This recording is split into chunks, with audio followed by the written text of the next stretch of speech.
Olá a todos, chegou aí o momento da nossa reflexão.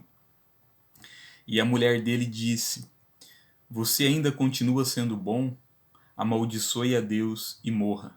Jó capítulo 2, versículo 9.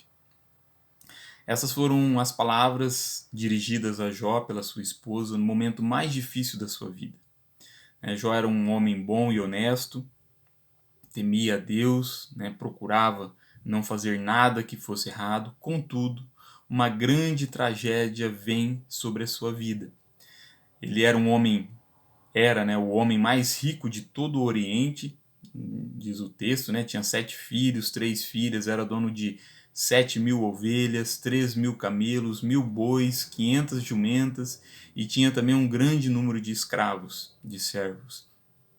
E de uma hora para outra ele perde tudo.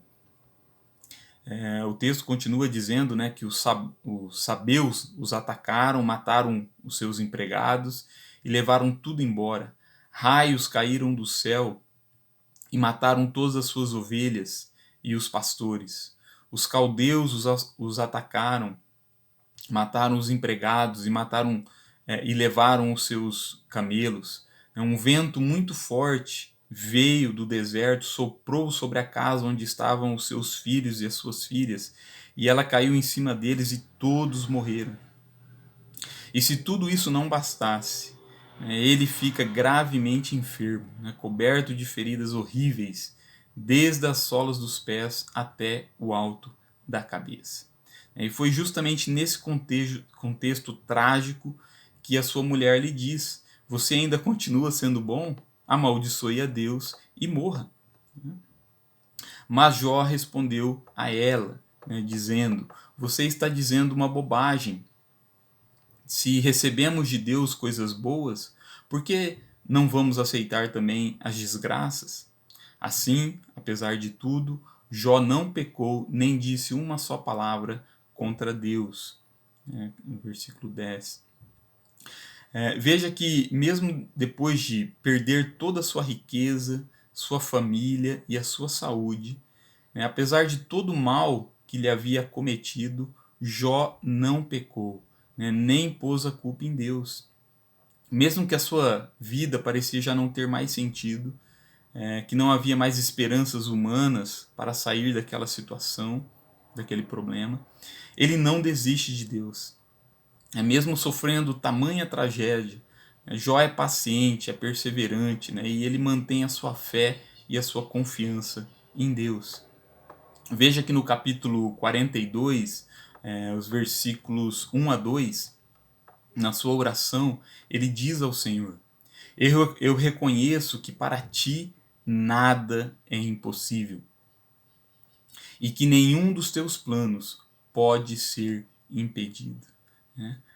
Olha que declaração mais importante. Eu reconheço que para ti nada é impossível e que nenhum dos teus planos pode ser impedido.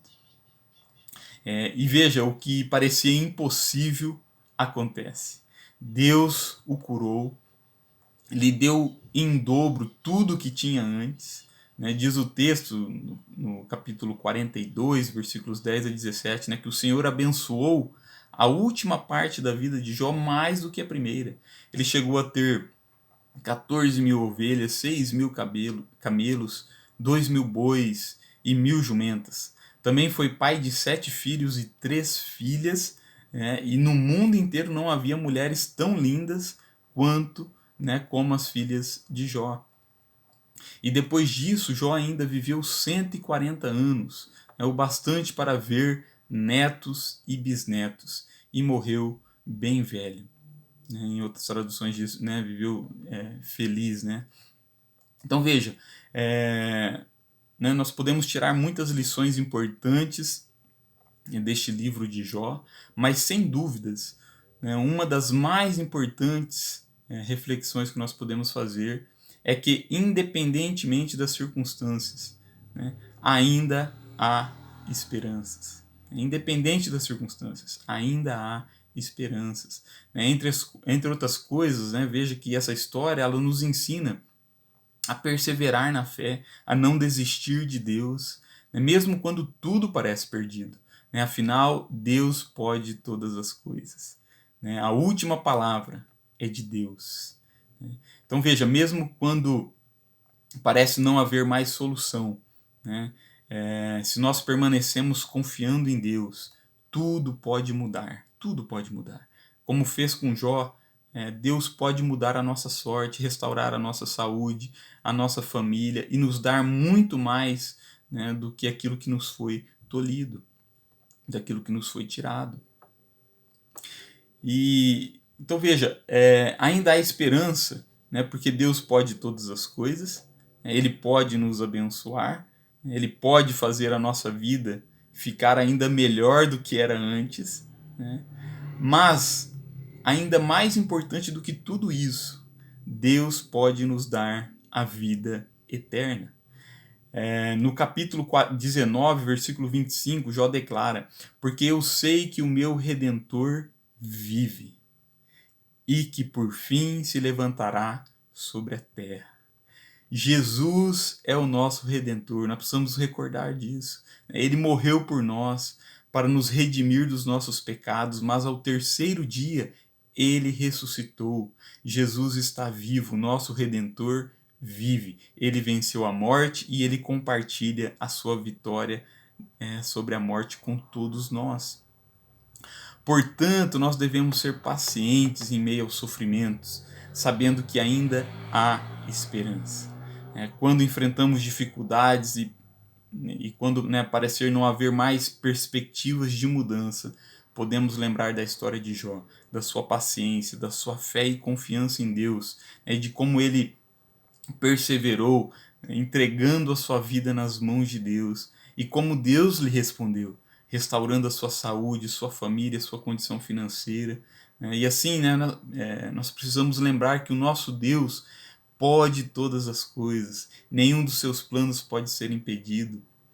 Ele pode nos socorrer, nos abençoar aqui na terra, né? Mas, ainda que as coisas não aconteçam como nós esperamos, como nós desejamos, nós podemos descansar o nosso coração nele. Porque ainda que tudo se perca e morramos, o nosso Redentor vive. Ele ressuscitou e nós também seremos ressuscitados para vivermos eternamente com Ele.